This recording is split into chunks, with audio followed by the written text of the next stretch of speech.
Hello sweethearts, welcome to the D-Edits. So இன்றைக்கி டக்குன்னு ஒரு 10 மினிட்ஸ்க்குள்ளே நீங்கள் ஈஸியாக யாருக்காச்சும் எடிட் பண்ணணும்னு நினச்சிங்கன்னா இந்த எடிட்டை கண்டிப்பாக ட்ரை பண்ணி பாருங்கள். 10 மினிட்ஸ் கூட ஆகாது. ஸோ கண்டிப்பாக நீங்கள் ட்ரை பண்ணி பார்க்கலாம். இப்போ பார்த்தீங்கன்னா இன்ஷாட் ஓப்பன் பண்ணிக்கோங்க. உங்களுக்கு தேவையான ஃபோட்டோவை நம்ம எடிட் பண்ண போகிறோம். ஃபர்ஸ்ட்டு ஃபோட்டோ எடிட் பண்ண போகிறோம். அதுக்கு வந்து கொலாஜ் போய்க்கோங்க. நான் போன அந்த டபுள் எக்ஸ்போஷர் வீடியோ ஒன்று போட்டோம்ல ஒரு 2 நாளுக்கு முன்னாடி. ஸோ அதில் பார்த்தீங்கன்னா நான் ஸ்டிச் யூஸ் பண்ணி ரொம்ப கடுப்பாக இருப்பேன். பட் இந்த தடவை நம்ம ஸ்டிச்சு தான் யூஸ் பண்ணி ஆகணும், வேறு வழி இல்லை. ஏன்னா நம்ம வந்துட்டு இமேஜோட சேம் ரேஷியோ சைஸ் வந்து எடுத்துக்க போகிறோம், சேஞ்ச் பண்ண போகிறதில்ல. நீங்கள் வந்துட்டு நார்மல் கிரிட் எடுத்துட்டிங்கன்னா உங்களுக்கு 9:16 ரேஷியோ தான் மேக்ஸிமம் ஆட் பண்ண முடியும். அதுக்கு மேலே போகாது. அதனால் நம்மளால் வீடியோ எடிட் பண்ணுறதுக்கு வந்து கொஞ்சம் கஷ்டமாக இருக்கும். அதனால் நாம் வந்து ஸ்டிச் எடுத்துக்கலாம். ஸ்டிச்சை செலக்ட் பண்ணிவிட்டு இப்போ நான் ஃபோட்டோ வந்துட்டு செலக்ட் பண்ணிக்கிறேன். ஸோ எப்போவுமே எனக்கு ஃபோட்டோ வந்து சூஸ் பண்ணுறது தான் பெரிய வேலையாக இருக்கும். இப்போ பார்த்தீங்கன்னாவே தெரியும், நான் வந்துட்டு ஒரு வீடியோ எடிட் பண்ணணுன்னா அதுக்கு ஃபோட்டோவுக்கு தான் நான் மேக்ஸிமம் இம்பார்ட்டன்ஸ் தருவேன். அப்போ தான் ஃபோட்டோ சாங் இதை பொறுத்து தான் நம்ம வீடியோவும் நல்லாயிருக்கும். அதனால தான் நான் எப்போவுமே இதுக்கு ரொம்ப இம்பார்ட்டன்ட் தருவேன்.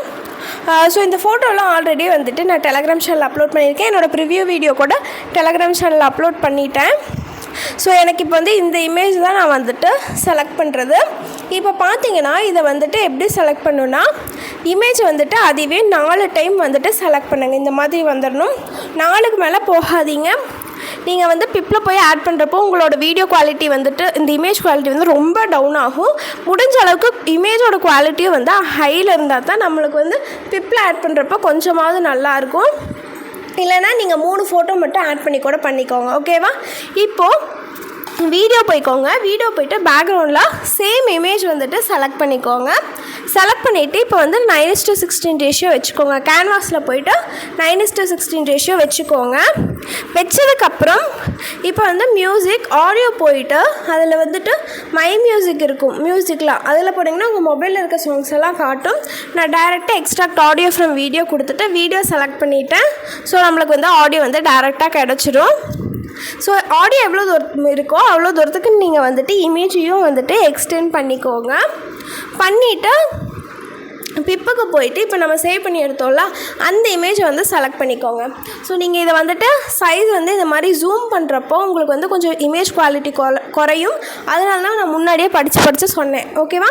இதுக்கு முன்னாடி நம்ம சைஸ் இன்க்ரீஸ் பண்ணுறதுக்கு முன்னாடி மாஸ்க்குக்கு போய்க்கோங்க. அதில் ஃபர்ஸ்ட் ஒன் செலக்ட் பண்ணிவிட்டு அந்த க்ரீன் லைனை வந்து இந்த மாதிரி திருப்பிக்கோங்க. நீங்கள் இமேஜை வந்துட்டு 2 ஃபிங்கர் வச்சு எப்படி மூவ் பண்ணுவீங்களோ அதே மாதிரி நீங்கள் வந்துட்டு இந்த லைனை வந்து மூவ் பண்ணிக்கோங்க. ஸோ டேரெக்டாக மூவ் பண்ணதுக்கப்புறம் உங்களுக்கு இமேஜ் வந்து இந்த மாதிரி வந்துடும். இப்போ அதை கொண்டு போய் மேலே வச்சுக்கோங்க. ஸோ இந்த மாதிரி செட் பண்ணிக்கோங்க. வச்சுட்டு அதை வீடியோ என்வரில் கொடுத்துக்கோங்க. என் மைக்கை கொடுக்க மாட்டேன்னு இங்கே ஒருத்தி அழுதுட்டுருக்குறேன், அதை இக்னோர் பண்ணிக்கோங்க. ஸோ இப்போ கீ ஃப்ரேம் நான் ஆட் பண்ணிட்டு பார்த்துருப்பீங்க. ஸ்டார்டிங் ஒரு கீ ஃப்ரேம், எண்டிங் ஒரு key frame. So ending key ஃப்ரேமுக்கு போயிட்டு இமேஜ் வந்து நீங்கள் வந்து இந்த லாஸ்ட்டுக்கு நான் மூவ் பண்ண மாதிரி பண்ணிக்கோங்க. அவ்வளோதான். ஸோ உங்களுக்கு இந்த வீடியோ வந்து ரெடி ஆகிடுச்சு. இதுக்கப்புறம் நான் சின்ன ஒரு ஃபில்டர் எஃபெக்ட் மட்டும் யூஸ் பண்ணியிருப்பேன். அட்ஜஸ்ட் போய்க்கோங்க. அதில் லைட்னஸை குறைச்சிக்கோங்க, கான்ட்ராஸ்ட் இன்க்ரீஸ் பண்ணிக்கோங்க, விக்னெட்டை வந்து ஃபுல்லாக இன்க்ரீஸ் பண்ணிக்கோங்க. ஸோ இதே மாதிரி தான் நான் சேம் பிப்புக்கு போய்ட்டும் இதில் என்ன மாதிரி வேல்யூ கொடுத்தனோ அதே வேல்யூ தான் அதுக்கும் நான் கொடுத்தேன். ஸோ இப்போ இமேஜ் வந்து உங்களுக்கு இன்னும் கொஞ்சம் நல்லா டார்க் ஷேட் வரும் அதுக்காக. ஸோ உங்களுக்கு இது வேணும்னா பண்ணிக்கோங்க, இல்லைன்னா நீங்கள் வந்து இதை ஸ்கிப் பண்ணிக்கலாம். ஸோ நான் ஸ்கிப் பண்ண சொன்னதான் உங்களுக்கு வேணும்னா மட்டும்தான். நீங்கள் நான் போடுற வீடியோவில் ஸ்கிப் பண்ணிவிட்டு போனீங்கன்னா உங்களுக்கு எதுவும் புரியாது. ஸோ இதுக்கப்புறம் டெக்ஸ்ட்டு தான். ஸோ இதில் ஒரு பெரிய விஷயமும் இல்லை. உங்களுக்கு வேணால் இன்னும் கண்டினியூவாக பாருங்கள், இல்லைன்னா நீங்கள் மூவ் பண்ணிட்டு போய்க்கோங்க. ஸோ இப்போ நான் வந்துட்டு லிரிக் வந்து டைப் பண்ணிவிட்டு என்ன ஃபாண்ட்டு பிடிச்சிருக்கோ நீங்கள் அந்த ஃபாண்ட் ஆட் பண்ணிக்கோங்க.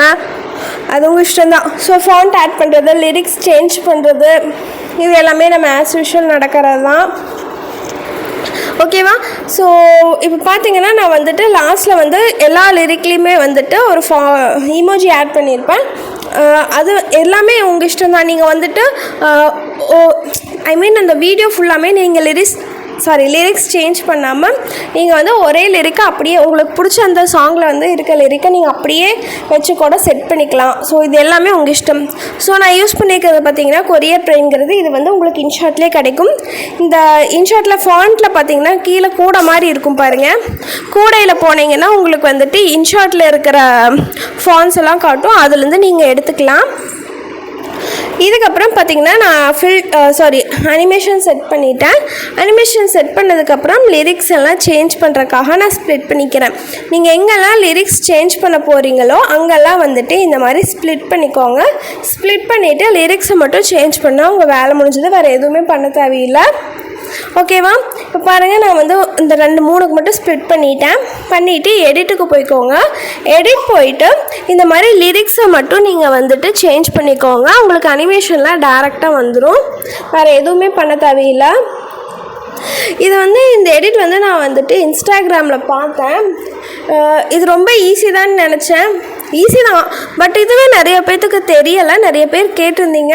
அப்போ தான் புரிஞ்சது நிறைய பேர்த்துக்கு வந்து பேசிக்கே தெரியறதில்ல. ஸோ முடிஞ்ச அளவுக்கு நான் வந்து எல்லா எடிட்டுமே இனி நம்ம சேனலில் போடலான் இருக்கேன்.